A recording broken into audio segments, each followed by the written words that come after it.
Assalomu alaykum. Fiberlik kompaniyasining 19-kataligida biodobavkalaridan biri bo'lgan Kelp Super Skitkada. Buni tarkibida nimalar bor? Buni tarkibida dengiz laminariyalaridan tayyorlangan yod elementi mavjud. Yod bilan to'yintirilgan. Bu yod elementi apteka yodlaridan nimasi bilan farq qiladi?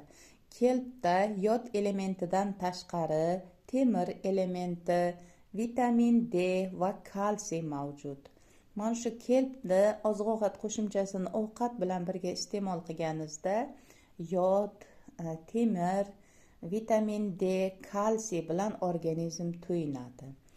Mana shu elementlar bilan organizm to'yinganligi sababli organizmda metabolizm yaxshilanadi. Metabolizm yaxshilanganligi uchun ham organizmda ortiqcha vazn erib yo'q bo'ladi. Ya'ni ortiqcha vaznni yo'qotish uchun ham muhim ahamiyatga ega bo'lgan elementlar mavjud mana shu kelp oziq-ovqat qo'shimchasida. Kelp oziq-ovqat qo'shimchasi ichaklarda oson so'riladi. Ichaklardan qonga oson so'rilish xususiyatiga ega. Qalqonsimon bez faoliyatini yaxshilaydi va gormonlarni, qalqonsimon bez ishlab chiqariladigan gormonlarni ko'p ishlab chiqarilsa kamaytiradi, kam ishlab chiqarilsa ko'paytiradi. Ya'ni me'yoriga solish uchun muhim ahamiyatga ega. Jinsiy muammolar bartaraf bo'ladi, ya'ni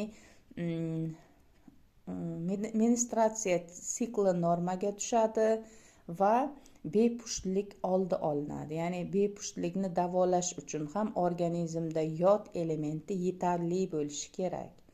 Shu kabi biodobavkalarni, mutlaqo tabiiy biodobavkalarni olmoqchi bo'lsangiz, sklad narxida, ya'ni Fiberlik kompaniyasi o'zi belgilagan narxda olishni xohlasangiz, murojaat qiling.